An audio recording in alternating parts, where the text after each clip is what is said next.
जैसे ही मैंने मांगने वाले को झट से कुछ पैसे निकाल कर दिया ही था कि पांडे जी ने फौरन कहा, ये फ्रॉड लोग होते हैं, इन्हें जरा देखभाल कर देना चाहिए। ये लोग हमारी अच्छाई का फायदा उठाते हैं और हमें ठगते हैं। पांडे जी की बातों को सुनकर मैंने कहा, आपने बिल्कुल सही फरमाया। पहले मैं भी ऐसा ही करता था, लेकिन एक वाक़ये ने मेरी दुनिया ही पलट कर रख दिया। रोज की तरह मैं घर से ऑफिस के लिए जा रहा था कि रास्ते में एक शख्स फुटपाथ के किनारे अपना बीमार बच्चा लेटाए हुए उसे हॉस्पिटल ले जाने के लिए भगवान के नाम पर टैक्सी का किराया मांग रहा था। वो कभी किसी पैदल का बाजू पकड़कर हाथ जोड़ देता, मेरा बच्चा बचा लें, मुझे टैक्सी का किराया दे दें, तो कभी किसी गाड़ी वाले को हाथ देकर रोकता और उसके पीछे भागता कि वो कार में उसके बच्चे को हॉस्पिटल पहुंचा दे। कोई रुकता तो कोई नहीं रुकता, जो भी रुकता वो भी उसे घूर कर देखता और आप वाली सोच सोच कर उसे डांटता, काम करके खाने की नसीहत करता और आगे निकल जाता। मैं जैसे ही अपनी कार पार्क कर रहा था कि उसकी नज़र मुझ पर भी पड़ी और वो मेरे गाड़ी के सामने आकर खड़ा हो गया था और मेरे रुकते ही मेरे दरवाजे के शीशे पे जोर जोर से पीटने लगा। जैसे ही मैंने गिलास नीचे किया, उसने मेरा हाथ पकड़ लिया और कहने लगा, भाईजान, खुदा के लिए मेरे बच्चे की ज़िंदगी बचा लें, उसे सख्त बुखार है, आप नीचे उतरकर उसको देख तो लें तो आपको यकीन आ जाएगा, आप देंगे तो शायद किसी और को भी एतबार आ जाए। मगर मैं भी उसी की तरह सोच रहा था। मैंने भी उसे काम करके खाने की तस्कीन की और पिछले जुम्मा की सुनी हुई हदीस उसको भी सुना दी कि कमा कर खाने वाला अल्लाह का दोस्त होता है, और गिलास बंद करके आगे बढ़ गया, ये बड़बड़ाते हुए कि हरामखोर, ये हमें बेवकूफ़ समझते हैं। 2-3 घंटे के बाद मैं वापस आया तो अब भी उसी जगह खड़ा मांग रहा था। बच्चे को अब वो सड़क के किनारे ले आया था और उसके चेहरे से कपड़ा भी उठा रखा था और वो दहाड़ मार मार कर रो रहा था। अब वो अपने बच्चे के कफन और दफन के लिए मांग रहा था। मैं गाड़ी रोककर नीचे उतरा और मैयत की तरफ देखा। फूल की तरह मासूम बच्चा जिंदगी का बाजी हार गया था।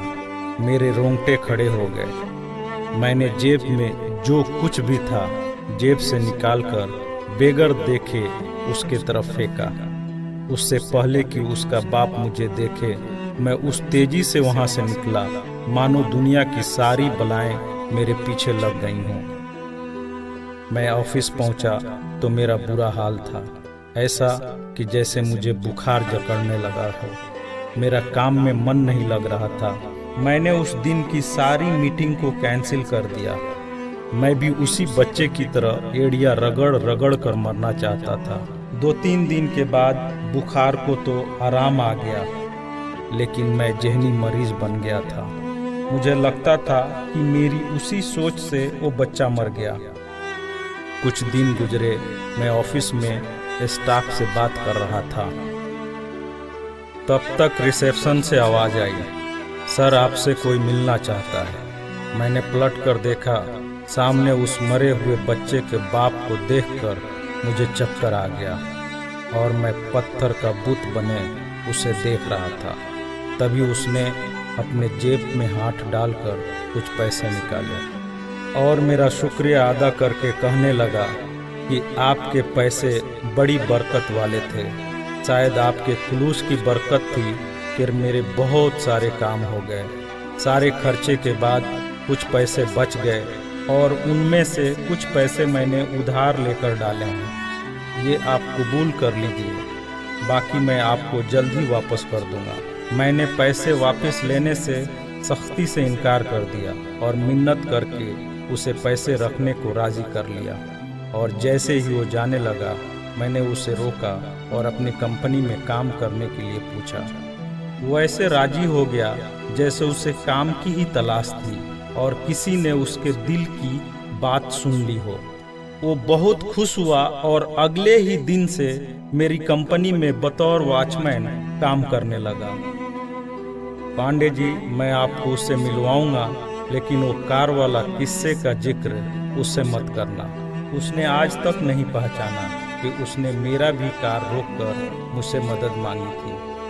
वो मुझे एक बड़ा ही नेक इंसान समझता है, जिसने उस बच्चे की लाश देखकर अपना सब कुछ निकाल कर दे दिया। पांडे जी, उस दिन के बाद से मैं किसी को खाली हाथ नहीं लौटाता। थोड़ा सा देने से ना वो अमीर होता है और ना मैं गरीब। बस दिल को तसल्ली होती है। और रह गई लूटने की बात, तो पांडे जी हमें कौन नहीं लूटता। कपड़े वाला हमें लूटता है, दवाई वाला हमें लूटता है, सब्जी वाला हमें लूटता है, दूध वाला हमें लूटता है। इतना सा लूटने के बाद अगर कोई हमें खुदा के नाम पे लूट ले, तो शायद मरने के बाद खुदा हमारे गुनाहों को माफ कर दे कि ये बंदा मेरे खातिर मेरे नाम पे लूटता रहा, और शायद हमारी गुनाह बख्श दे। पांडे जी, माना कि हर मांगने वाला सच्चा नहीं होता, पर जरूरी ये भी नहीं कि सब झूठे ही हों। वैसे भी अपने काम काज में कई बार फेल होने के बाद भी हम कोशिश करना नहीं छोड़ते, तो कुछ ठग लोगों की वजह से ज़रूरतमंदों की मदद करना क्यों छोड़ देते हैं।